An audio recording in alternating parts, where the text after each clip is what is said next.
मैं अभिनय, आपका एसएससी अभिनय में इस पे स्वागत करता हूं। आप देख रहे हैं रोज मैं 8:30 बजे आता हूं और अब टॉप 25 क्वेश्चन हम एक झटके में करेंगे। मैं ऐसे बोलूंगा, क्वेश्चन नंबर 1 आपकी स्क्रीन पे होगा। आपको वीडियो रोकनी है, आप चाहें तो रोक सकते हैं, ना चाहे तो ना रोकें, लेकिन आपको 25 सवाल वो करने हैं जो आपके पेपर में आएंगे। मैं चाहता हूं आपको सिलेक्शन तक पहुंचाना। मैं चाहता हूं कि आप गणित के अंदर बहुत समय ना खराब करें। गणित को आप जितना महत्व देने की जरूरत है, कितनी ऐसी सारी चीजें होती हैं जीवन में जिनको हम जरूरत से ज्यादा महत्व दे देते हैं, वही सेम हम गणित के साथ कर रहे हैं कि हम हद से ज्यादा उसे महत्व दे रहे हैं, जबकि जरूरत नहीं है। अब अगर आपको सिलेक्शन लेना है, एक सरकारी नौकरी के सपने को साकार करना है, माँ बाप की फिक्र को फक्र में बदलना है, तो आपको बैलेंस करके चलना पड़ेगा। टाइम को, स्ट्रेस को, सिलेबस को, चारों सब्जेक्ट्स को कैसे मैनेज करना है, ये सब भी मैं लगातार सिखाता हूं। आप मेरी बहुत सारी वीडियोज हैं, उनसे भी सीख सकते हैं। तो चलिए बिना किसी समय बर्बाद किए शुरू करते हैं। अब मैं ये कह रहा हूं कि दो संख्याओं का अनुपात 1:2 है। तो पहले तो मैं एक चीज बताना चाह रहा हूं कि जैसे 1:2 है, समझना बात को ध्यान से। आप कह रहे हो आपने दोनों संख्याओं में 7 जोड़ा तो ये 3 5 हो गया। तो मैं आपसे खाली इतनी बात जानना चाह रहा हूं, अगर मैं आपसे पूछूं कि इसमें आप क्या जोड़ रहे हो कि 1 से 3 बनेगा, तो आप कहोगे +2। 2 में क्या जोड़ रहे हो कि 5 आ जाए +3। ये तो बड़ी गड़बड़ हो गई। ये तो बड़ी गड़बड़ हो गई कि एक बार हम 2 जोड़ रहे हैं, एक बार 3 जोड़ रहे हैं, जबकि सवाल वाला कह रहा है कि हम सेम जोड़ रहे हैं। ये 7 सेम है दोनों, हमारा सेम नहीं आ रहा, तो सेम आएगा नहीं, सेम हमें करना पड़ेगा। कैसे करते हैं हम सेम, ये चीज ध्यान से समझना। जैसे मैं, आप क्या कहना चाह रहे हो मुझसे, आप कह रहे हो कि जी मास्टर साहब X/Y है और A/B है, और हम आपसे चाह रहे हैं कि X में से A घटाएं और Y में से B घटाएं तो ये सेम हो। यही चाह रहे हो आप मुझसे? आप क्या चाह रहे हो कि जी X - A और Y - B दोनों बराबर आ जाए। मैं ये कह रहा हूं कि X - A और Y - B बराबर तब आएंगे जब मैं Y को इधर ले आऊं। मैं ये कह सकता हूं अगर ऐसा हो जाए तो ऐसा भी संभव है, अगर ऐसा हो तभी ये संभव है। यानी अगर X - Y और A - B यानी इन दोनों का अंतर इक्वल आ जाए तो ये अंतर अपने आप इक्वल हो जाएगा। हो जाएगा नहीं? तो मैंने यही देखा कि इन दोनों का अंतर कितना है, ये मैं मिटा रहा हूं। इन दोनों का अंतर कितना है, तो आपने कहा 1 है। इन दोनों का कितना है, 2 है। तो मैंने कहा सेम बना लेते हैं। सेम बनाने के लिए इसको 2 से गुणा करनी पड़ेगी। तो मैंने 2 से गुणा करा, 2 एकम 2, 2 दूनी 4। इसको हमने लिखा तो 3 और 5। ठीक है भाई, 3 और 5। तो अब ये कितना होगा, 4 से 5 1 बढ़ेगा, 2 से 3 1 बढ़ेगा, 1 बढ़ेगा, और इस 1 की वैल्यू सवाल में 7 दे रखे। अब आपने देखा अंतर सेम आ गया। कैसे आ गया भाई, 2 4 और 3 5, क्योंकि इन दोनों का अंतर सेम हो गया। 2 4 का 2, 3 5 का 2, तो फिर 2 और 3 और 4 और 5 का भी सेम हो गया। 1 की वैल्यू 7 आ गई। अगर 1 की वैल्यू 7 है भाई, तो 2 की कितनी होगी, 7 दूनी 14। 4 की कितनी होगी, 7 चौक 28। ये हमारे नंबर है, यही उत्तर है। पहला तरीका, जब गैप सेम हो तब पहला तरीका ये है। अब अगर ये संख्या सेम ना होती, 7 जोड़ा है, एक बार 8 जोड़ा होता, तब हम क्या करते?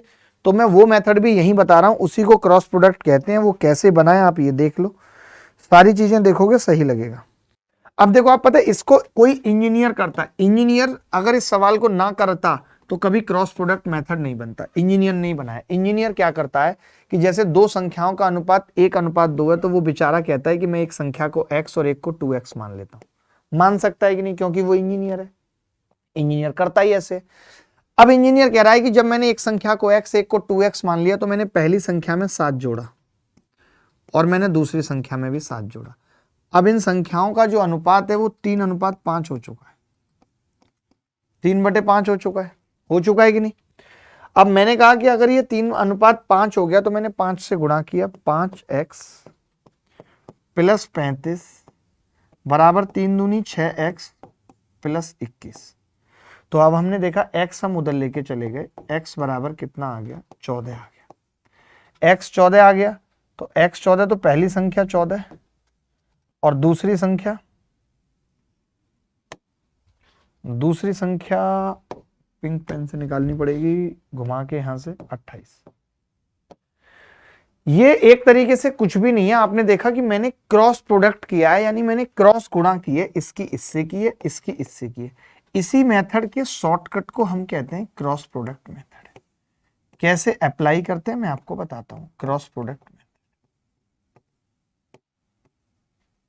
Cross product method. क्या होता है क्रॉस प्रोडक्ट, मैं समझाता हूं, पहले आप ये मेथड समझ लीजिए जो इंजीनियर्स का है कि भाई आपने कहा दो संख्याएं 1:2 के अनुपात में थी, तो x और 2x मान लिया, x में मैंने 7 जोड़ा, 2x में मैंने 7 जोड़ा, तो ये 3/5 हो गया। 5 से इसको गुणा किया, 3 से इसको किया, 7 को, 5 से 7 को अंतर निकाल दिया। क्रॉस प्रोडक्ट भी यही है। क्या कहता है क्रॉस प्रोडक्ट, देखो ध्यान से, यही बताऊंगा इतने से मैं, ठीक है भाई, ध्यान से देखना कैसे। आपने लिखा 1:2, आपने लिखा 3:5। देखिए जब तक आप जोड़ रहे हो या जब तक घटा रहे हो तो साइन से कोई मतलब नहीं है। अगर आप एक में जोड़ोगे एक में घटाओगे तो यहाँ साइन प्लस माइनस आ जाएगा, अभी कोई टेंशन नहीं है क्योंकि जोड़ रहे हैं साथ साथ। तो आपको दो क्रॉस प्रोडक्ट का अंतर निकालना है, 1 पंजे 5, 3 दूनी 6। 1 पंजे 5 और 3 दूनी 6 का अंतर कितना आएगा, 1। फिर आप अगले क्रॉस प्रोडक्ट पे चले जाएंगे, इसका अंतर निकालेंगे, 7 पंजे 35, 3 सत्ते 21, 35 और 21 का अंतर 14, यानी 1 की वैल्यू 14 आ गई। 1 की जैसी 14 आई तो आपने कह दिया पहली संख्या 14 और 2 की कितनी होगी 28, तो ये दो संख्या है। आप देख सकते हो यही हमने यहाँ पे किया कि 5 की वैल्यू x से और 3 की 2x से, 5x और 6x का अंतर आया x। 1 की वैल्यू 5 से गुणा, 2 की 3 से और अंतर आया 1। 7 की 5 से, 7 की 3 से, 7 की 3 से, 7 की 5 से अंतर आया 14, वो यहाँ पे आया। यही क्रॉस प्रोडक्ट में देखो 32 लीटर के घोल में बर्तन में अम्ल और पानी का अनुपात 5:3 है, आपने 12 लीटर निकाल दिया। एक चीज समझनी पड़ेगी कि जैसे 32 लीटर है और अनुपात 5:3 है, आपने 12 लीटर निकाल दिया, 12 लीटर निकाल दिया, तो मैं कहता हूं कि 20 लीटर बचेगा। लेकिन ये भी समझना होगा कि अनुपात अभी भी 5:3 हो। यही चीज मैंने आपको बताई थी कि अगर एक बर्तन में दूध पानी का अनुपात 5:3 है, आप निकाल दोगे वो भी उसी अनुपात में निकलेगा, जो बचेगा वो भी उसी अनुपात में निकलेगा। ठीक, देखो 32 लीटर था, 12 लीटर निकाल दिया, 20 लीटर बचा। 20 लीटर का मतलब 5:3। अब मैं ये कह रहा हूं टोटल की 20 लीटर का मतलब 5:3, यानी 8 की वैल्यू 20 लीटर है, ये कह सकता हूं। यानी 1 की वैल्यू कितनी है, 2.5 लीटर। आप कह रहे हो कि 7.5 लीटर पानी डालना है मुझे, तो 7.5 लीटर की वैल्यू कितनी होगी दोस्त, 3। 10 लीटर की वैल्यू कितनी होगी, 4। 10 लीटर की वैल्यू 4, 7.5 लीटर की वैल्यू 3, 10 लीटर की वैल्यू 4। तो मैंने क्या किया, ऐड कर दिया इसमें। जो 5:3 था उसमें 3 तो हमने पानी डाला है और 4 दूध डाला है। 9:6, 3:2 उत्तर है। किसी को डाउट है तो बताओ। देखो भाई राघव अपनी आय का, देखो मैंने कहा था कि अभी एलिगेशन कब लगता है, जब दो चीजों का एवरेज निकालते हैं, दो चीजों को जोड़ते हैं। तो आपको पता होना चाहिए कि इनकम जो होती है वो दो चीजों को जोड़ने पे बनती है, एक्सपेंडिचर और प्लस सेविंग। ठीक है, अब राघव अपनी आय का 80% खर्च करता है। 80% का मतलब कितना खर्च करता है, 4/5 खर्च करता है अपनी इनकम का। कह सकते हैं अपनी इनकम का 4/5 खर्च करता है। अगर ये 5 है तो ये 4 खर्च करता है, तो सेविंग कितनी है, 1। अब मैं एलिगेशन लगा रहा हूं एक्सपेंडिचर और सेविंग पे, जिसका अनुपात मुझे पता है 4:1 है। तो इन्होंने कहा है कि उसकी आय 12% बढ़ जाती है। दोनों को मिला दूंगा तो बीच में इनकम आएगी जो 12% बढ़ जाती है, और बचत 10% कम हो जाती है। तो उसके खर्च में वृद्धि पूछ रहा है क्या होगी। तो आप देखिए 12 में से 10 गए बेटा 22, ये होगा। अब आप ही बताइए 4 की वैल्यू 22% है, 1 की कितनी होगी, 5.5%। अब इसमें से ये घटा था तो इसमें से ये घटेगा, यानी जुड़ेगा 12 और 5, यहाँ 17.5% आ जाएगा। खर्चा जो बढ़ा है वो 17.5% बढ़ा है। आ रहा था किसी का उत्तर? आप 500, 400 और 100 करके भी कर सकते हो, बट अभी हम एलिगेशन पढ़ रहे हैं तो हम एलिगेशन के हिसाब से करेंगे, अन्यथा आप ऐसा भी कर सकते हो। बोलो भाई।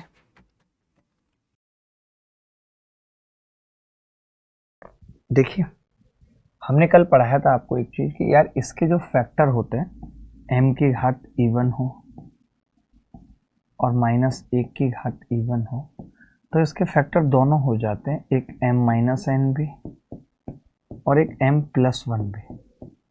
ठीक है, तो दोनों क्या है, विभाजित किया जाता है तो शेषफल क्या आएगा, 0। बात खत्म, सिंपल है बहुत।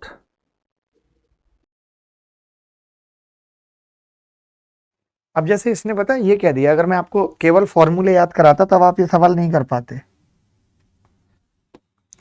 क्यों नहीं कर पाते?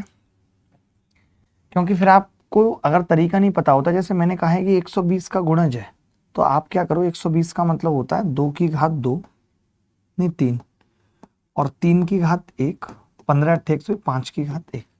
मैं क्या कर रहा हूं, इसमें इतना कॉमन ले ले रहा हूं बाहर, पहले ही मैं 120 लिख ले रहा हूं बाहर।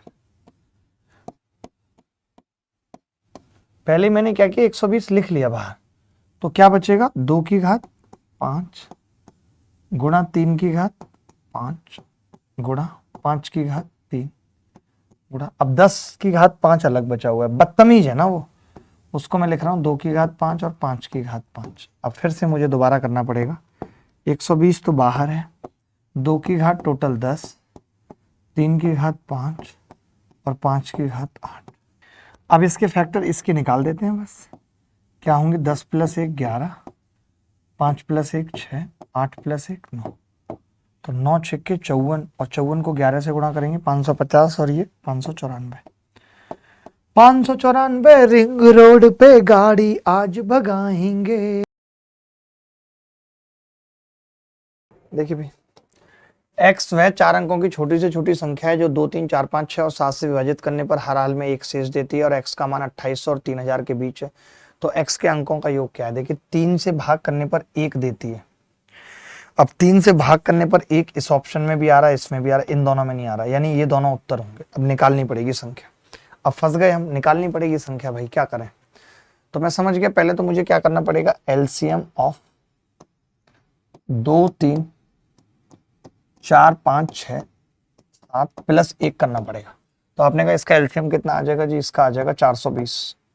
तो हम क्या करते हैं, k+1 कर देते हैं, क्योंकि हमें तो संख्या चाहिए 2800 के आसपास। तो मैंने कहा 7 से गुणा करनी पड़ेगी, 7 चौक 28, 7 दूनी 14, 140, 2940 आ जाएगी, नहीं उत्तर आ जाएगा 2941। अब 2941 का सम ऑफ डिजिट क्या है, 9 और 1 10 और 6 16, तो ए उत्तर आ गया। पेपर में अगर कम टाइम है तो ए और बी में से कोई सा भी एक तुक्का लगा सकते हैं, सही बैठ ही जाएगा, क्योंकि 50% चांस है।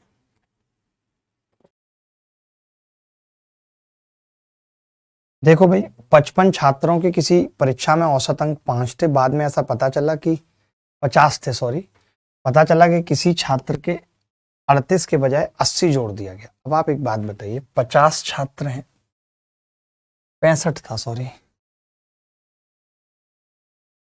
तो मैं कह रहा हूं कि 50 छात्रों का औसत कितना है, 65, ये कह सकते हैं। 50 छात्रों का औसत कितना है, 65। बाद में ऐसा पता चला कि किसी छात्र के अंक 38 के बजाय 80 जोड़ दिए गए। देखो एक बात बताओ, अगर 38 के बजाय 80 जोड़ेंगे, इससे क्या होगा, ज्यादा जोड़ने से क्या होगा, कम ज्यादा होगा, एवरेज ज्यादा होगा, यही तो होगा इससे। तो वास्तविक एवरेज की अगर मैं बात करूं, एक्चुअल एवरेज की मैं बात करूं, तो वो कम होना चाहिए। एक्चुअल एवरेज 65 से कम होगा। कितना कम होगा ये देखना है, कम होगा। अब एवरेज कितना कम होगा, सम जितना कम हुआ है बटे नंबर। आप बताओ कितना कम होगा, 80 जोड़ दिया है तो कितना कम करना पड़ेगा हमें, 42 कम करना पड़ेगा, तब एक्चुअल एवरेज आएगा 42। संख्याएं कितनी है, 50, तो 5 अट्ठे 40, 5 चौक 20, 0.84 एवरेज कम हो जाएगा, क्योंकि हम 42 इसको कम कर रहे हैं, माइनस है ये। तो एवरेज अब कितना आएगा 50 लोगों का, -0.84, 64.16। डी आ रहा है क्या सबका? इंग्लिश में अलग है, कोई बात नहीं, अब हिंदी के हिसाब से कर दिया, इंग्लिश के हिसाब से भी कर ही लेना। एक कक्षा में 7 छात्रों की औसत आयु 28 है, प्रथम 3 छात्रों की औसत 30 है, चौथे छात्र की आयु 5वें छात्र के 4 कम है, अंतिम 2 छात्रों की आयु समान है, प्रथम 3 छात्रों की औसत आयु से 5 वर्ष अधिक है, age of last 2 student is same and is 5 more than. प्रथम 3 छात्रों की औसत आयु, age of 4th student is 4 year less than the age of 5th student, age of last 2 student is same. अंतिम 2 छात्रों की आयु समान है तथा प्रथम 3 छात्रों की आयु के औसत से 5 वर्ष अधिक है, तो चौथे तथा 5वें छात्र की। भाई ये तो इन्होंने बहुत लंबा सवाल पूछा है, झंड कर दूं इसकी? बोलो, आप बस कह दो कि गुरुजी इस सवाल की झंड कर दो, आप बुरी तरीके से इसकी बैंड बजा दो। लो मैं बजा दूंगा, लो लो लो, अब बजेगी झंड। देखो मैं ये कह रहा हूं भाई, 7 छात्रों की, देखना कितने प्यार से करूंगा, 7 छात्रों की औसत आयु 28 वर्ष। अब मैं ये कह रहा हूं प्रथम 3 छात्रों की औसत आयु 3 वर्ष है, पहले 3 की औसत आयु कितनी है? 30 वर्ष।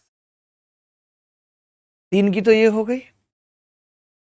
अंतिम छात्र की औसत, अंतिम 2 छात्रों की औसत आयु समान है और प्रथम 3 छात्रों की औसत आयु से 5 अधिक है, ये भी बात बोलती है इन्होंने क्या कह दिया, लास्ट के जो 2 हैं उनकी आयु समान तो है ही है, हमें उससे कोई मतलब नहीं है, लेकिन प्रथम 3 छात्रों की औसत आयु से 5 अधिक है, यानी 35। ये लो जी। अब मुझे क्या क्या चाहिए, बस 5 लोग तो ये हो गए, अब मुझे एक तो 4th और एक 5th की बात करनी है। ठीक है भाई, चौथे तथा 5वें छात्र की औसत आयु पूछी है, क्या होगी? औसत ही पूछा है, कुछ पूछा ही नहीं, एवरेज पूछा। मैंने कहा मैं तो ये मान लेता हूं सबका एवरेज 28 है, तो आपने कहा मान लो, हमें क्या दिक्कत है? मैंने कहा लो जी सबका एवरेज 28 है। तभी आपने कहा जी उत्तर 28 आ जाता कितनी अच्छी बात होती, लेकिन पंगा है ना। मैंने कहा क्या? बोले यहाँ ना ये छात्र 2 साल ज्यादा लेके बैठे हैं और ऐसे 3 छात्र हैं, नहीं 6 साल ज्यादा लेके बैठे हैं, तो जब इसके सम की बात आएगी तो आपको 6 साल कम करना पड़ेगा, कम करना पड़ेगा माइनस। सम की बात हो रही है, ये एवरेज है, ध्यान रखना। मैं ये कह सकता हूँ कि सम पे इससे क्या फर्क पड़ रहा है, तो आप कहेंगे कि 6 साल अगर इन्होंने ज्यादा ले लिया तो इनका सम 6 साल कम रखना पड़ेगा मुझे। अब इन्होंने कितना ज्यादा ले लिया? इन्होंने 7 साल ज्यादा ले लिया और 2 लोगों ने ज्यादा लिया तो 14 साल ज्यादा ले लिया, तो ये 14 भी मुझे कम करना पड़ेगा। अब 14 और 6 यानी 20 साल अगर मैं कम करूंगा और 2 बंदों पे कम करूंगा तो उनका एवरेज सीधे 10 कम हो जाए, तो मैंने यहाँ से 10 कम कर, कितना होगा? 18 साल एवरेज। क्या किसी का उत्तर आ रहा है? देखो मैं दोबारा बता रहा हूँ इस सवाल को। मैंने कहा कि 7 लोगों की औसत आयु 28 वर्ष है, 3 लोगों की 30 साल थी, 2 लोगों की 35 साल थी, तो जब ये 2 ज्यादा थी यानी 6 साल ज्यादा हो गई तो 6 साल कम करना पड़ेगा। ये 7 दूनी 14 साल ज्यादा हो गई तो 14 साल कम करना पड़ेगा, तो 20 साल बटे 2 10 साल कम हो जाएगा, तो 4th प्लस 5th 28 साल माइनस 10 साल, 10 साल एवरेज कम हो जाएगा। आप चाहते तो डायरेक्ट इसका सम लिख सकते थे, 56 56 में से 20 घटा के 36 बटा 2 कर सकते थे, बात एक ही थी। बोलो भाई। देखिए जोसेफ ने क्या किया, 15 साल और 16 साल की अपनी 2 बेटियों के नाम पे एक बैंक में 52,500 रुपए जमा किए, ताकि 18 साल की उम्र में 18 साल की उम्र में उन्हें बराबर रकम मिल जाए। यदि बैंक वार्षिक 10% चक्रवृद्धि ब्याज देता है, तो जोसेफ ने अपनी छोटी बेटी के नाम पर कितनी राशि जमा की थी? जोसेफ ने 15 साल और 16 साल की अपनी 2 बेटियों के नाम पे एक बैंक में पैसा जमा कराया है। ध्यान से समझना, एक बेटी 15 साल की है, इसके पास 18 साल का होने के लिए भी 3 साल है, ठीक है। एक बेटी 16 साल की है, इसके पास 18 साल का होने के लिए भी 2 साल है, ठीक है। आप ये कह रहे हो कि 18 साल के बाद इसके पास, दोनों के पास बराबर राशि आएगी, मान लेते हैं ए आएगी, यही कह रहे हो आप? 18 साल के बाद इन दोनों के पास ए राशि आएगी, ये ए बन जाएगा 2 साल में। तो मैंने आपको पिछली क्लास में क्या बताया था कि एक राशि 3 साल में ए बन रही है, 3 साल में, एक राशि 2 साल में ए बन रही है, ठीक है। एक राशि 2 साल में ए बन रही है, एक राशि 3 साल में ए बन रही है, ये आपने सुना, ठीक है। तो मैं ये कह रहा हूं कि ये जो राशि है पहले 1 साल में ये बनेगी, मानते हो? ये बात हमारी हो चुकी है, हमारी आपकी, कि पहले राशि 1 साल में ये बनेगी। अब 10% का मतलब क्या है?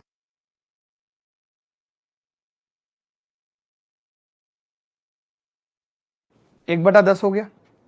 बोलो बात क्लियर है कि नहीं भाई? मैंने कहा कि 1 साल बाद इस बेटी को मैं 10 रुपए दूंगा, तो इसका 1 साल बाद 11 होगा, तो अब 1 साल बाद इसका 11 और इसको पहले से ही 11 दूंगा, तो इसका 2 साल बाद ए हो जाएगा। यानी कि जो छोटी बेटी है उसको मैं 10 रुपए दूंगा और जो बड़ी बेटी है उसको 11, क्योंकि इसके पास 3 साल है, इसके पास 2 साल है ए बनने के लिए। तो पहले ये 1 साल में 11 बन जाएगी और फिर वो 11 2 साल में ए बन जाएगा। ये बात क्लियर है सबको? तो मैंने कहा टोटल 21 हो रहा है और 21 की वैल्यू सवाल में 52,500 है। एक की वैल्यू कितनी होगी? 21 दूनी 42, 21 पंजे 105, 0। एक की वैल्यू 2500 है। एक की वैल्यू 2500 है तो सवाल में छोटी बेटी का पूछ रहा था, 25,000 उत्तर आ जाएगा। देखिए मैं ये नहीं चाहता, अभी पेपर में काफी टाइम है, कि कोई भी टाइप ऐसा ना हो कि मैं पढ़ा दूं और आपको फिर भी समझ में ना आए। फिर पढ़ाने का कोई मतलब नहीं है अगर समझ में ना आए तो। एक आदमी ने दो बराबर धन, देखिए अब यहाँ पे भी पी सेम है, मैंने आपको मौका दिया, पी सेम, ठीक है, और दूसरा ए सेम है, पी सेम और ए सेम, ठीक है। अब मैं ये कह रहा हूं एक छोटी सी बात, रेट पहले कितनी है? 12 और दोबारा में 11। टाइम क्या होगा? 11 और 12। कितना पहले वसूल लिया गया? एक की वैल्यू इस बार कितनी है? 3 महीने। तो देखिए मैं ये कह रहा हूं हम वो टाइम निकाल लेते हैं जो कंप्लीटली ईयर बन रहा है।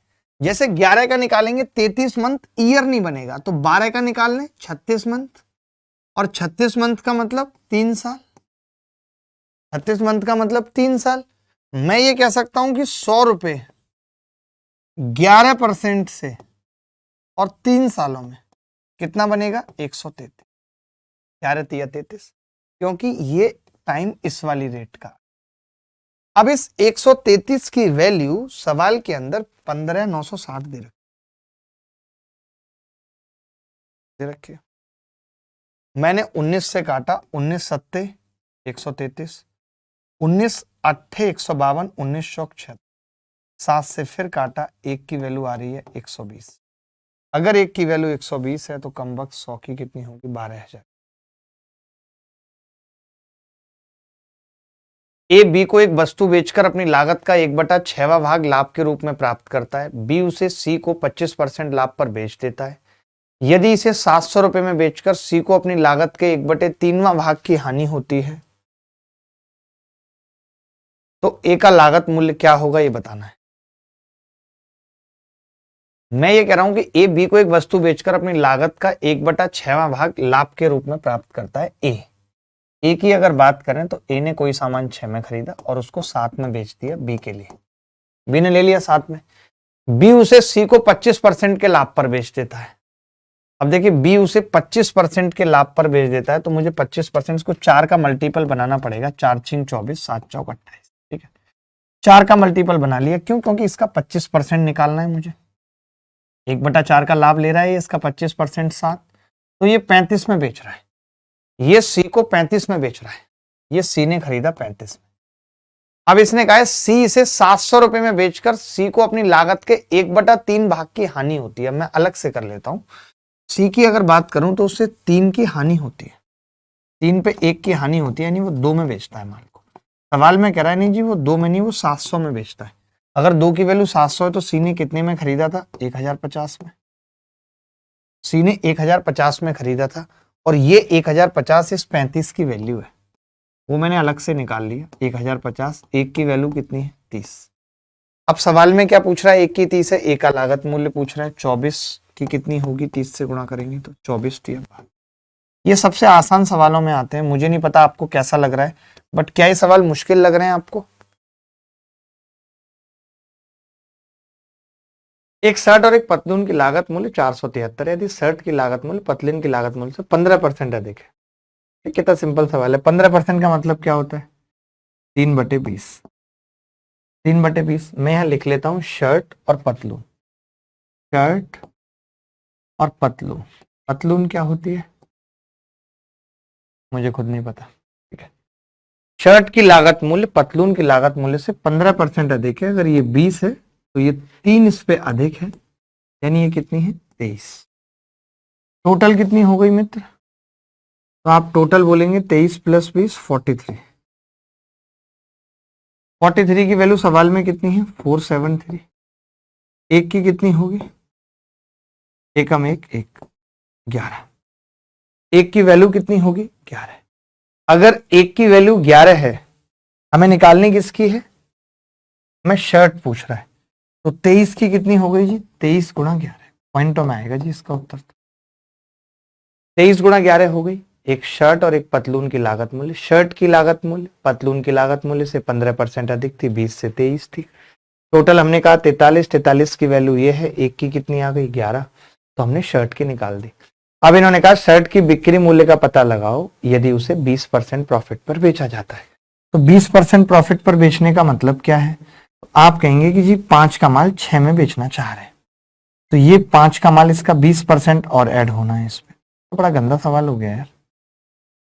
क्या पॉइंटों में नहीं आ रहा इसका उत्तर? क्या इसका उत्तर पॉइंटों में नहीं आ रहा? अप्रोक्सीमेट पूछ लिया ना गधों ने। 1/5, एक में 1/5, तो कितना होगा इसका 1/5?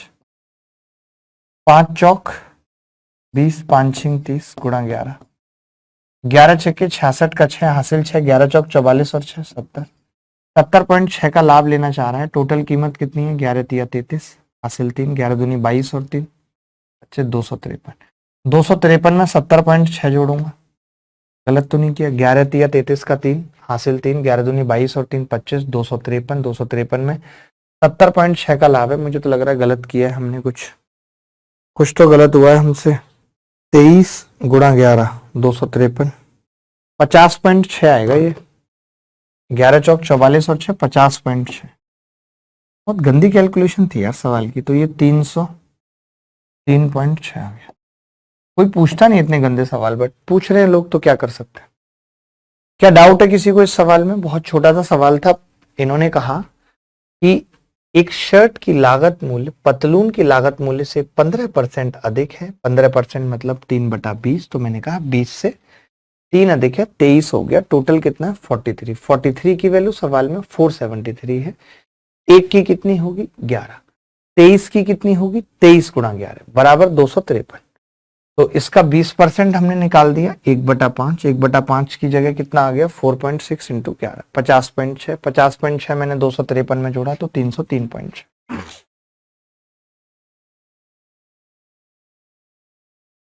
क्योंकि प्रीवियस ईयर सवाल करेंगे तो उससे हमें आइडिया लगता है कि किस किस तरीके के सवाल पेपर में आ रहे हैं। जरूरी है आइडिया लगना। ए की आय बी की आय का 80% है, ए का व्यय बी के व्यय का 60%। ए और बी 80% का मतलब कितना होता है? 4/5।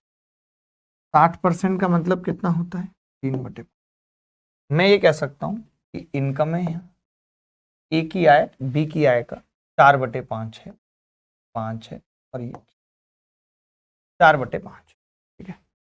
ए का व्यय बी के व्यय का 60% है, यानी एक्सपेंडिचर। ए का व्यय बी के व्यय का 60% है, यानी कि ये 5 और ये 3। ठीक है। यदि ए की आय बी के व्यय के 90% के बराबर है, यदि ए की आय बी के व्यय के 90% के बराबर है, इस चीज को हमें मिलाना पड़ेगा कि ए की आय यानी कि 4 और बी के व्यय के 90% के बराबर है, इसको इसके 90% के बराबर लाना। 5 का 90% आपको पता ही है, यानी मैं ये कह सकता हूं ए की इनकम है, इनकम ऑफ ए, ध्यान से समझना, income of A expenditure of B का 90%, यानी अगर ये 10 है तो ये 9। ये चाहता है ये 9 और 10 का अनुपात हो, ये चाहता है कि ये 9 और 10 का अनुपात हो।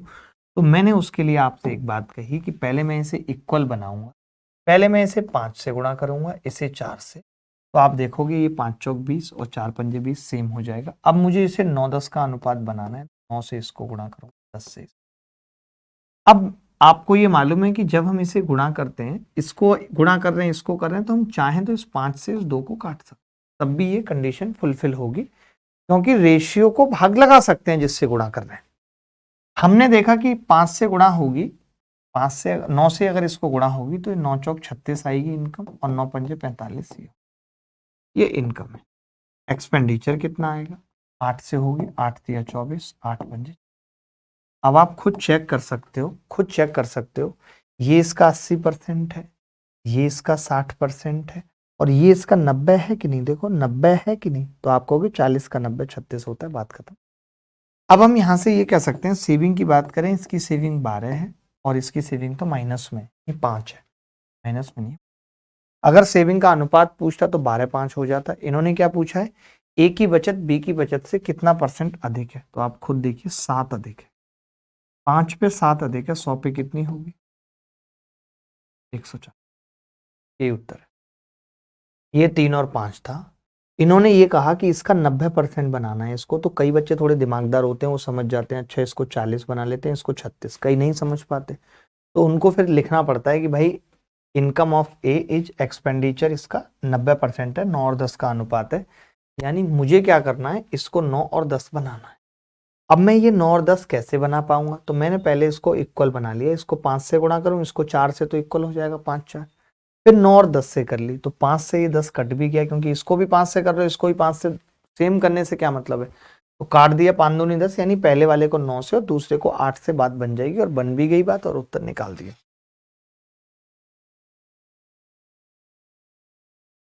ए बी से 25% अधिक है और बी सी से 40% कम है। यदि सी डी से 20% अधिक है तो ए डी से कितना % कम है, ये बताना है।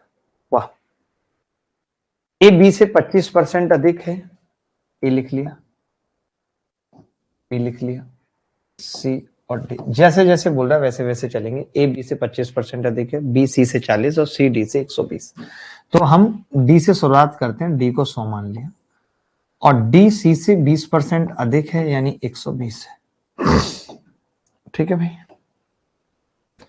120 है, सी डी से 120% अधिक है, बी सी से 40% कम है, बी सी से 40% कम है, यानी कितना कम है, -40% कम है, यानी 12 चौक 48 कम है। 48 का मतलब कितना हो जाएगा, 72 है।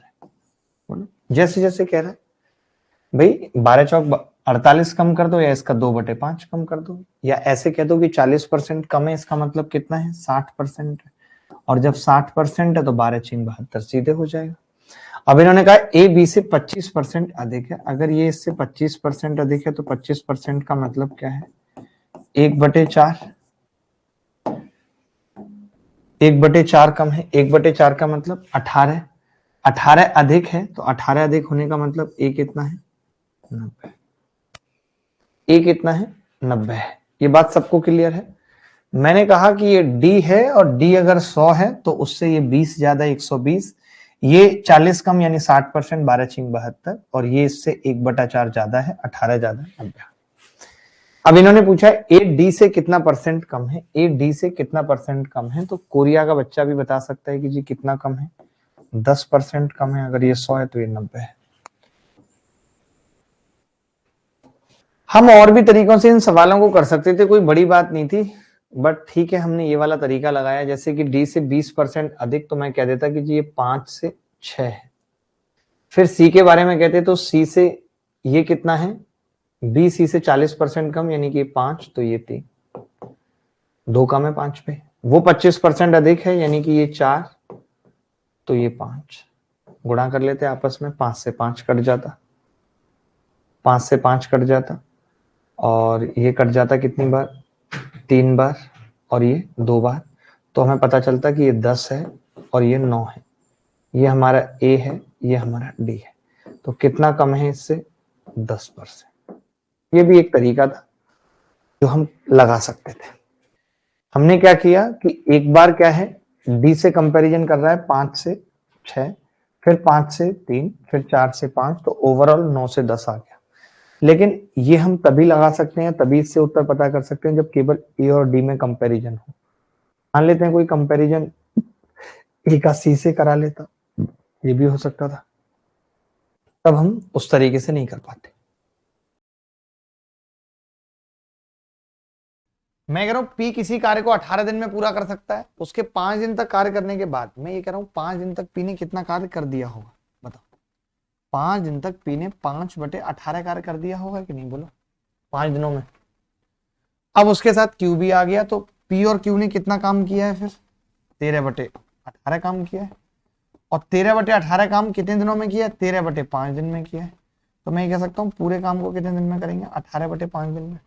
13 से 13 कट गया भाई, 13 से 13 कट गया भाई। मैंने कहा कि पी ने 5/18 काम किया, 18 में 5 कर दिया, बचा कितना, 13/18, 13/5 दिन में 13 से 13 कट गया, एक की वैल्यू आ गई 18/5 दिन में पूरा काम करेंगे पी और क्यू। अब एलसीएम ले लेते हैं, अब तो कुछ करने को रह ही नहीं गया। पी कितने दिन में कर रहा था? 18 दिन में। पी और क्यू कितने में कर रहे हैं? 18/5 दिनों में। एलसीएम आ गया जी 18। इसकी इफिशियंसी 1, इसकी 5। तो इन्होंने सवाल में ये पूछा है कि क्यू जो है पूरे काम 18 का 66 से ही 2/3% यानी 2/3 कितने दिनों में करेगा? क्यू की इफिशियंसी कितनी है? पी की 1 आ रही है, क्यू की कितनी आ रही है? 4। कैसे? टोटल 5 है और पी की 1 है। तो कितना उत्तर आ गया जी? 3 दिन उत्तर आ गया। ये अच्छा सवाल था, अच्छा सवाल था, अच्छा, बहुत ही प्यारा और बदमाश सवाल था।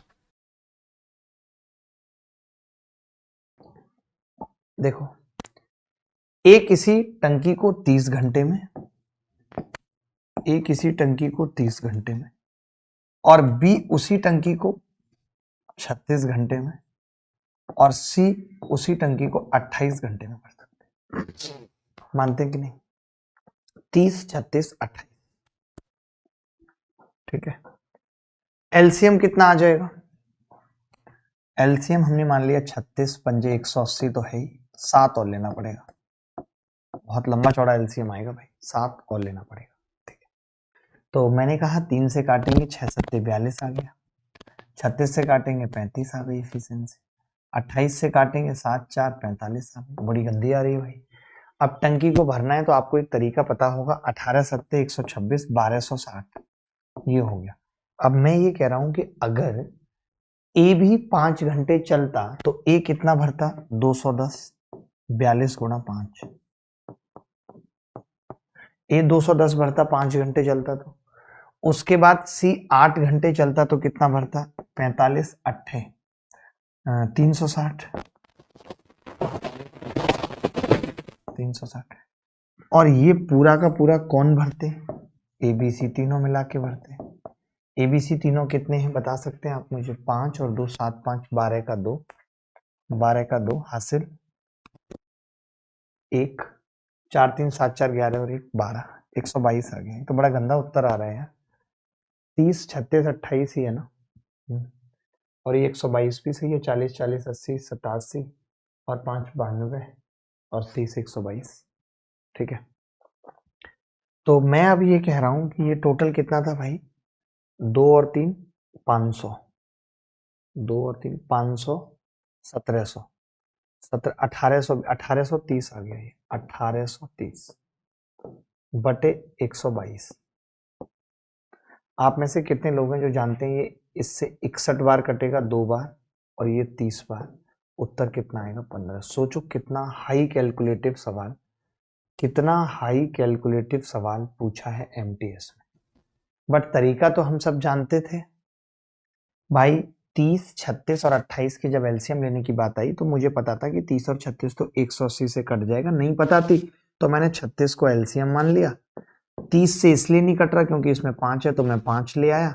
फिर पता चला कि 28 की बात जब की हमने तो 28 में 4 था तो मैंने कहा 4 तो 36 में आ चुका है, 7 नहीं आया, तो ये तो आ गया एलसीएम। जब ये एलसीएम आ गया 180 गुणा 7 यानी 1260 लीटर का टैंक आ गया। तो ए भरता है 42, बी भरता है 35, सी भरता है 45। ठीक है, ए आ गया 42, बी 35 और सी 45। ठीक है, अब एबीसी क्या कर रहा है? एबीसी क्या कर रहा है कि 1260 भर रहा था। तो मैंने ये कहा कि अगर ए 5 घंटे पहले बंद हो जाएगा तो मैंने कहा था लास्ट से जो बंदा काम छोड़ेगा उसका काम जोड़ेंगे, उसका काम जोड़ेंगे कि नहीं? तो मैंने उसका काम जोड़ दिया 42 गुणा 5 210, उसका काम मैंने जोड़ दिया। ठीक है, उसके बाद अगर मैं बात करूं सी की तो सी 8 घंटे पहले बंद हो रहा था तो मैंने सी का 45 गुणा 8 काम जोड़ दिया 360। तो इस हिसाब से मुझे पता चला कि 1830 लीटर पानी भरा जाएगा। टाइम पीरियड वही होगा, भरेगा कौन कौन? ए बी और तीनों कितना भरते हैं? 122। 122 से भाग लगा दिया हमने, बात खत्म हो। एक ये सवाल देख लो चाहो तो, ये अच्छा सवाल है, यूनिक सवाल है। टोटल डिस्टेंस 150 किलोमीटर है और 18 घंटे में करते हैं। ठीक है, इन्होंने खुद कहा है कि पहली 3/5 यात्रा, बहुत दिमाग से समझना, पहली 3/5 यात्रा, तो 3/5 कितना होगा इसका, कोई बताएगा मुझे? 3/5, 5 × 15, 90 किलोमीटर। कितने समय में करती है? 2/3 समय में करती है, यानी 2/3 12 घंटे में करती है। अब मुझे दिमाग नहीं लगाना, पता है, बिल्कुल भी दिमाग नहीं लगाना। इन्होंने मुझसे पूछा बचा हुआ, तो बची हुई दूरी 60 किलोमीटर है, बचा हुआ समय 6 घंटे है, तो स्पीड क्या रखनी पड़ेगी? 10 किलोमीटर प्रति घंटा। मानते हो कि नहीं? 10 किलोमीटर प्रति घंटा। सवाल थोड़ा सा बड़ा हो गया, छोटा करेंगे तो डी ऑप्शन आ जाएगा। आ रहा था किसी का डी ऑप्शन? किसी का भी डी ऑप्शन आ रहा था? 10 आ रहा था किसी का भी? सत्यम हमेशा ऑफिस शुरू होने के 30 मिनट बाद अपने ऑफिस पहुंचता है। जब उसने अपनी बाइक की स्पीड 20% बढ़ा दी तो वही कार्यालय शुरू होने के समय पर पहुंच गया। ठीक है, लेकिन जब उसने अपनी बाइक की स्पीड 10 बढ़ाई तो फेल रहा और शुरू होने के 15 मिनट बाद पहुंचा। तो सामान्य बाइक की गति क्या हो सकती है, ये बताना है। ये 30 मिनट बाद अपने ऑफिस पहुंचता था। जब उसने अपनी बाइक की स्पीड 20% बढ़ा दी तो वो सही समय पर कार्यालय पहुंच गया। इसका मतलब मैं ये कह सकता हूं कि अगर ये अपनी स्पीड 20% बढ़ाने का मतलब 5 से 6 करता है तो इसका टाइम 6 से 5 हो जाता है और ये इसका सही टाइम है। तो पहले ये 1 मिनट लेट पहुंचता था भाई, पहले 1 लेट पहुंचता था और उस 1 की वैल्यू 30 मिनट है, और अब ये करेक्ट टाइम पे पहुंच गया तो 5 की वैल्यू 150 मिनट आ गई। ये इसका एक्चुअल टाइम है 80। लिख लेना कि ये इसका एक्चुअल टाइम। बोलो भाई, है या नहीं? ये इसका क्या है? एक्चुअल टाइम कह सकते हैं। मैंने क्या कहा कि स्पीड 5 से 6 हुई तो टाइम क्या हो गया? 6 से 5, 80 15 मिनट। ठीक है, 150 मिनट आ गया एक्चुअल टाइम, क्योंकि अभी ये 5 मिनट ले रहा, पहले 6 लेता था तो एक ज्यादा लेता था पहले, इसीलिए 30 मिनट लेट से पहुंचता था। कि एक आदमी ने हमेशा, इसका हमेशा का नाटक था कि ये 30 मिनट लेट पहुंचता था, हमेशा ये 30 मिनट लेट पहुंचता था। ठीक है, अब जब इसने अपनी बाइक की गति 20% बढ़ा दी तो वह कार्यालय शुरू होने के समय पर पहुंच गया। यानी मैं ये कह सकता हूं कि जब इसने अपनी स्पीड 5 से 6 की तो इसको टाइम 6 से 5 लगा, ये इसका एक्चुअल टाइम है, वरना हमेशा ये 30 मिनट लेट पहुंचता था। ये देखा जाए तो 180 मिनट इसका यूजुअल टाइम है, लेट पहुंचता है ना, यूजुअल टाइम, ये आपको समझना पड़ेगा। ये इसका वो टाइम है जो एक्चुअल टाइम है सही मायने में, लेकिन ये इसका यूजुअल टाइम है कि नॉर्मली ये इसी टाइम पे पहुंचता है 180 मिनट में। ठीक है, अब इसने कहा है कि ये 10 किलोमीटर प्रति घंटा बढ़ाता है तो समय पर कार्यालय पहुंचने में असफल रहा और केवल 15 मिनट बाद पहुंचा। यानी अब मैं ये कह सकता हूं यहां पे कि 180 में इसने 15 मिनट ही देरी की, यानी कितना हो गया, 15 कम करूंगा तो 165। इसने इस वाली स्थिति में कितना टाइम लिया है? 165। पहले वो 30 मिनट देरी से पहुंचता था, लेकिन अब वो कितनी देरी से पहुंचा है? केवल 15 मिनट। यानी उसने अपने 15 मिनट तो बचाए हैं। क्यों? क्योंकि उसने अपनी स्पीड 10 बढ़ा ली। 10 बढ़ा ली, अब एकदम सही जा रहे हैं। बिल्कुल सही सवाल है, कोई दिक्कत नहीं है। मैंने इसका टाइम का रेशियो निकाला तो टाइम का रेशियो कितना आ गया? 15 से भाग करूंगा तो 12 बार कटेगा और 15 से इसको करूंगा तो 11 बार कटेगा। तो इसने अपनी स्पीड कितनी बढ़ाई है इस केस में? तो आप कह सकते हैं कि इसने अपनी स्पीड 1 बढ़ाई है, जिसकी वैल्यू 10 है। सवाल का उत्तर गलत दिया हुआ है बट हमारा सही है। अब हम एकदम सही कर रहे हैं। हमने क्या कहा कि अगर इसका टाइम कितना है? 12 और 11, तो स्पीड कितनी हो जाएगी? स्पीड लिख देता हूं यहां पे, 11 और 12, तो 1 की वैल्यू 10 बढ़ाई थी इसने स्पीड। नॉर्मली इसकी स्पीड कितनी हुआ करती थी? 110। ये यूजुअल स्पीड है, 110 उत्तर आएगा। पूरा सवाल दोबारा से समझाऊंगा। तो इस सवाल में यही था कि अगर एक आदमी 30 मिनट बाद हमेशा पहुंचता है, लेकिन जिस दिन वो अपनी स्पीड, तो ये इसके लिए एक्चुअल है, जो ये 30 मिनट लेट पहुंच रहा है ये इसके लिए एक्चुअल है। इसने कहा कि एक दिन उसने अपनी स्पीड 20% बढ़ा ली तो वो ठीक समय पर पहुंच गया। तो मैंने ये कहा कि उस आदमी ने अपनी स्पीड 5 से 6 कर ली तो टाइम अब 6 से 5 लगा, तो उसने वो 30 मिनट अपने बचा लिए। जनरली तो वरना उसको क्या होता था, एक की वैल्यू अगर 30 मिनट, ये एक्चुअल टाइम है लेकिन इससे हमें कोई मतलब नहीं है। हमें मतलब है कि यूजुअली उसको 180 मिनट लगते हैं। जिस दिन वो अपनी स्पीड बढ़ाएगा तब वो 30 मिनट जल्दी पहुंचेगा, वो उसका करेक्ट टाइम। यूजुअल टाइम तो यही है। इस 180 में वो 30 मिनट लेट है। अब इसने कहा है कि अगर वो इसी में जो स्पीड उसकी स्टार्टिंग की थी उसमें केवल 10 किलोमीटर बढ़ाए तो वो 15 मिनट देरी से पहुंचता है। तो जो पहले 30 मिनट देरी थी अब उसमें 15 मिनट है, यानी इसमें से 15 घटा दिया 165। तो टाइम का रेशियो कितना आ गया, 12 और 11। यानी नॉर्मली वो आदमी जब लेट पहुंचता है तो 12 टाइम लगता है, लेकिन जब उसने अपनी स्पीड 10 बढ़ा दी तो अब केवल 11 लगा है। इसका मतलब स्पीड 11 से 12 हुई है। बढ़ी है स्पीड, कितनी बढ़ी है, 10। एक की वैल्यू 10, 11 की 110। सवाल यह कि त्रिभुज के आधार के दोनों प्रकार से बनाने पर the exterior angle obtain on producing the base of A triangle. बड़ा कमाल का सवाल पूछा है इन्होंने। ये कह रहा है कि बेस को दोनों तरफ बढ़ा दिया तो एक एंगल 121 डिग्री है और एक एंगल 104 डिग्री है। बताओ कैसा सवाल मेंस में पूछा गया। नाक कटवा दिए मेंस वालों ने, नाक जिसको कहते हैं वो कटवा दिए। अब इन्होंने कहा त्रिभुज के सबसे बड़े कोण की माप बताओ। एक बात बताओ, अगर ये 121 है तो ये 59 डिग्री आ जाएगा। और अगर ये 104 है तो ये 56 डिग्री आ जाएगा।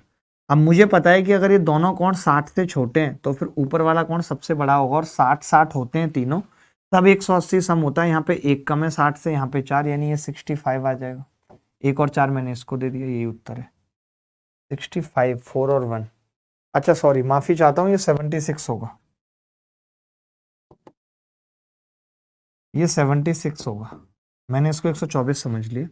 76 और 59, तो मुझे लगता है यही सबसे बड़ा होगा, क्योंकि 60 होते तो ये 60 से बहुत ज़्यादा बड़ा है, ये दोनों 60 होते, इसका अंदर 60 से भी बहुत कम है। ये कोण निकालने की जरूरत नहीं है। क्यों नहीं है, आप देखो मैं ये कह रहा हूँ एक त्रिभुज के तीनों कोण 60 हो सकते हैं। आपने इसको 59 कह दिया, आपने इसको 76 कह दिया, आपने इसको इतना ज़्यादा ले लिया, तो ये इससे इतना कम होगा, मुझे दिख रहा है ना साफ साफ। ये 60 से भी बहुत कम होगा, तो ये सबसे बड़ा है। कॉमन सेंस मैं यहाँ सिखाना चाहता हूँ आपको, कॉमन सेंस, और आप सीख भी जाते हैं, ऐसा नहीं है, वरना आप निकाल लेंगे तो भी कोई बड़ी बात नहीं है। चलिए अब देखिए सवाल को, यहां से मैं एक चीज कह सकता हूं कि यार AD बटे CD बराबर 7/8, AD बटे CD बराबर 7/8, DE बटे BE, DE बटे BE बराबर 4/3, DE बटे BE बराबर 4/3। ठीक है भाई, क्लियर है। अब आप देखेंगे कि यार अगर ये 7/8 है और ये 4/3 है, तो मैं केवल इस ट्राइंगल की बात कर रहा हूं। इस ट्राइंगल में एरिया बेस के अनुपात में बटेगा कि नहीं, बोलो। तो आपने कहा हाँ जी, BE और DE 3 और 4 है, 3 और 4, तो हम ये कह सकते हैं इसका एरिया 4 होगा मास्टर साहब, और इसका एरिया 3।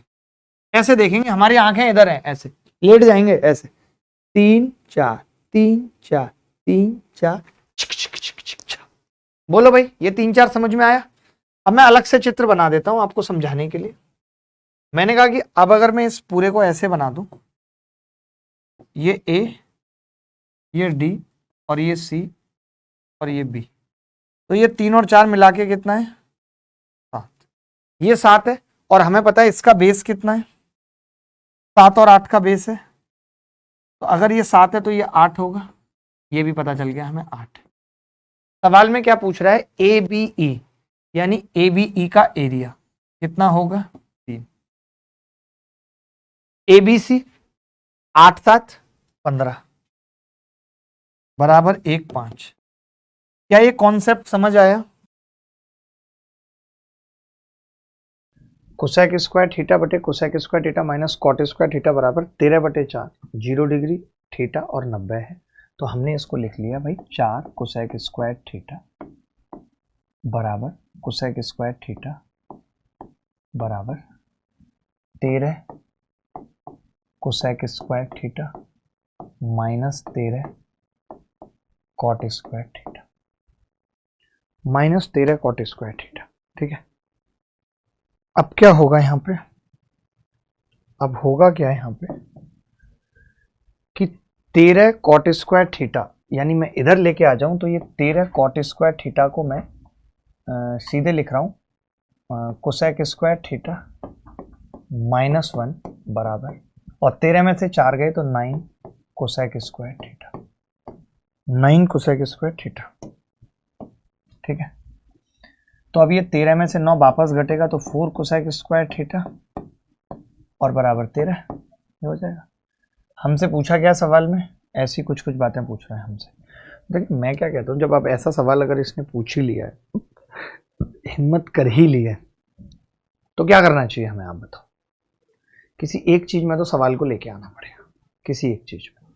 अब हम कैसे लेके आएंगे ये भी सोचने वाली बात है। चलो कोई बात नहीं, अब खेल खत्म करते हैं। कोसेक थीटा लिखते हैं इसको। कोसेक थीटा क्या आ रहा है, √13 और बटा 2, और ट्राइंगल ही बनाते हैं क्योंकि और कोई राह नजर आ नहीं रही। तो √13 और बटा 2, और ये 13 में से 2 जाएंगे 9 बचेगा, तो 13 में से 4 जाएंगे 9, 9 का वर्गमूल 3 आ जाएगा नीचे। नीचे कितना आ जाएगा, 3। ठीक है, 3 आ जाएगा। ठीक है भाई, 2 और 3 आ गए। चलिए अब मैं ये रख लेता हूँ यहाँ पे, सबसे आसान यही है तरीका। 52 गुणा कॉस स्क्वायर थीटा कितना होगा, 3 3 9 बटे 13 माइनस 9, और टेन स्क्वायर थीटा 4 बटे 9 बटे 9 से 9 कट जाएगा, 13 चौका 52 हो जाएगा, 4 नीम 36 में से 4 घटेंगे 32 आएगा ऊपर। 8 का तो मल्टीपल आएगा, ये तय है।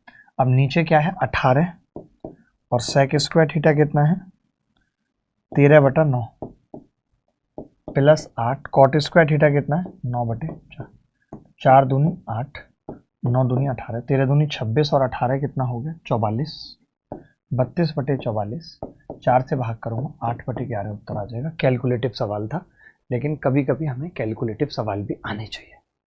हमेशा ऐसा नहीं होगा कि सवाल आसान होंगे, कभी कैलकुलेटिव होंगे कभी नॉर्मल होंगे, बट ठीक है, जैसे होगा सब सही रहेगा। a प्लस 1/a बराबर 6, a की घात 6 माइनस 197 a की क्यूब प्लस 35/a क्या होगा। ठीक है, तो a प्लस 1/a बराबर 6 है, तो 197 और 35 की वैल्यू बतानी है। तो मैं समझ गया कि भैया a प्लस 1/a बराबर 6। ठीक है, तो a की क्यूब प्लस 1/a की क्यूब क्या होगी, 6 की क्यूब माइनस 3 गुणा 6, 216 में से 18 गए 198, यही होगी। 197 मिल गया हमें, करीब मिल गया, बात खत्म। हमने कहा स्क्वायर करें तो a square plus 1/a square क्या होगा, 6 का स्क्वायर माइनस 2 बराबर 34। ठीक है भाई, अब रख देते हैं जी यहाँ पे। हमसे पूछ रहा है a की घात 6 माइनस 197 मतलब 198 माइनस 1, तो मैं लिख सकता हूँ a की क्यूब प्लस 1/a की क्यूब माइनस 1 इंटू a की क्यूब प्लस 34 का मतलब 34 plus 1 a square plus 1/a square, 35 है तो प्लस 1/a, यही होगा। यही होगा कि नहीं बोलो। अब ये कितना होगा, a की घात 6 माइनस a की घात 6 माइनस 1 और प्लस a की घात 3। फिर मैंने a से डिवाइड किया तो a प्लस 1/a की घात 3 और प्लस 1/a, यही होगा, यही होगा। तो आपने देखा a की घात 6 से a की घात 6 कट गया, सबसे मुश्किल सवालों में से एक था ये। माइनस 1 लिखा हुआ है, a की घात 3 प्लस 1/a की घात 3 198 है, a प्लस 1/a 6 है, तो 203 बच गया। 203 रिंग रोड पे गाड़ी आज भगाएंगे, मैडम बैठ बुलेरो में तेरा हैप्पी बर्थडे मनाएंगे। आगे बढ़ते हैं। देखिए यहाँ पे 2 इक्वेशन हैं और 3 वेरिएबल हैं, तो ये बात तय है कि किसी एक वेरिएबल को हम खत्म करेंगे, और वो c है। हमने उसको खत्म कर दिया, c बराबर खत्म कर दिया, हमने c बराबर 0 कर दिया। जब हमने c को 0 किया तो अब सवाल इतना सा रह गया कि a प्लस b 9 है, a प्लस b 9 है। c को 0 किया तो ए बी बराबर 18 है, ये है। और तीसरा है a की क्यूब प्लस b की क्यूब प्लस c की क्यूब खत्म हो जाएगा, सवाल में से खत्म हो जाएगा, सिर्फ इतना बचेगा। कोई बता सकता है आप में से कि मैंने क्या फॉर्मूला इस चीज का बताया था जब आप स्टार्टिंग में आए थे? तो मैंने कहा था अगर ए की क्यूब प्लस बी की क्यूब निकालनी है तो एक तरीका है बेटा कि ए प्लस बी कॉमन ले लो और अंदर ए प्लस बी का होल स्क्वायर है उसमें 3ab माइनस कर दो। ऐसी कोई बात मैंने बताई?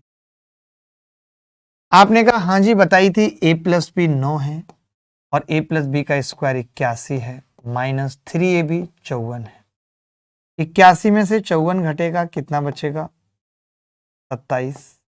27 निम्मा 216, 216 243, 243 रिंग रोड पे गाड़ी आज भगाएंगे मैडम बैठ बोले।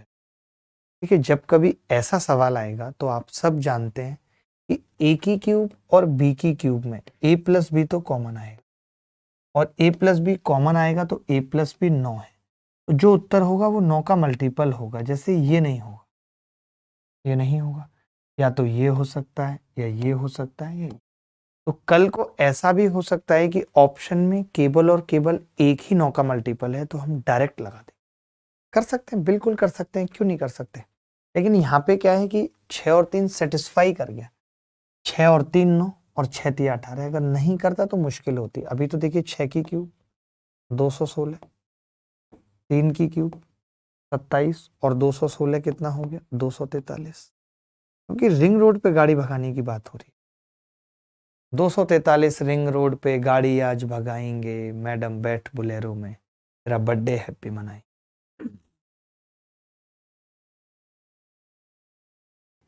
देखो मैं कह रहा हूं मुझे पता चल गया कि जैसे x की घात 4, अब मैं इसके फैक्टर करके नहीं बताऊंगा क्योंकि मैं समझ गया कि आपको भी फैक्टर करने आ गया, बात खत्म हो गई, बराबर 21 है। तो मैं ये कह रहा हूं सवाल में अगर ये दिया हुआ है कि x square plus x y plus y square बराबर 3, इसका एक फैक्टर 3 है, तो दूसरा क्या होगा? X square minus x y plus y square बराबर, इसका दूसरा फैक्टर होगा तो मैं कहूंगा 21 का एक फैक्टर 3 दूसरा 7 होगा। 21 का एक फैक्टर 3 तो दूसरा 7 होगा। अब अगर दूसरा 7 है तो बात ही खत्म हो गई भाई। बात कैसे खत्म हो गई? मैंने इसमें से इसको घटा दिया। अगर मैं इसमें से इसको घटाऊंगा तो माइनस का 2xy आएगा, बाकी सब कट जाएगा, इधर 4 आएगा, तो माइनस xy कितना आएगा? 2। यही उत्तर है। क्या ये सवाल गलत किया है मैंने? यदि समीकरण x square plus 6ax plus b बराबर 0 के मूलों में से एक मूल ये है तो a कॉमा बी परमीय संख्या है, तो 15ab का मान बताइए क्या होगा? बताइए। देखिए अब इस सवाल में क्या है कि पहले आप इसको ना अंडर रूट से बाहर निकालिए, अभी आएगा आपको समझ, टेंशन मत लीजिए। 3 प्लस, ठीक है, रूट 8 को क्या लिख सकते हैं? 2√2 और इंटू 1।